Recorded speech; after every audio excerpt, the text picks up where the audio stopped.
Ja, letztes Wochenende gab es ja kein neues Video von uns. Wir haben das ja auch angeteasert. Es lag an diesem wunderbaren, famosen Saab Cabriolet, was uns einfach nicht zum Drehort gebracht hat.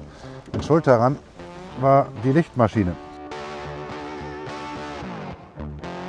Und ich habe gedacht, ach, die wechselst du mal relativ schnell. Das ist ja gar kein großes Problem.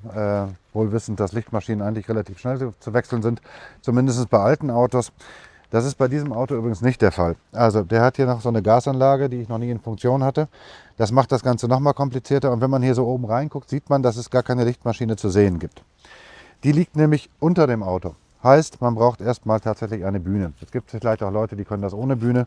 In meinem Alter ist das ein bisschen komplexer. Also ich brauche da mittlerweile eine Bühne für. So. Dann liegt die hier unten drunter. Hier ist der Keilrippenriemen. Der läuft hier durch. Man muss das hier alles wegbauen. Alles wegbauen.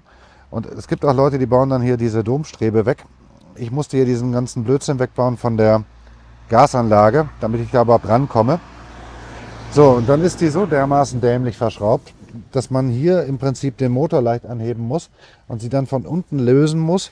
Und da muss man hier den ganzen Keilrippenriemen natürlich runternehmen und die Spannrolle runternehmen und den Spannmechanismus runternehmen. Und wenn man das geschafft hat, hat man eigentlich schon die Schnauze ziemlich voll. Und dann hat man die Lichtmaschine aber immer noch nicht raus, weil die sitzt da relativ eng und eine Befestigungsschraube der Lichtmaschine ist nur zu lösen mit Spiegeln und Licht und das und dieses und jenes. Also ich habe mich da richtig abgemüht. Das war richtig dämlich und jetzt weiß ich auch, warum Saab generell relativ preiswert sind, weil sie sind nicht so ganz einfach zu schrauben, muss man schon ganz ehrlich sagen. Also wenn man sich bei einer Lichtmaschine schon die Karten legt, dann spricht das nicht unbedingt fürs Auto, aber er ist jetzt in unseren Besitz übergegangen. Es wird unser Projektauto mehr oder weniger. Das nächste, was hier fällig werden wird, ist diese Zündkassette. Auch so ein typisches Problem bei Saab.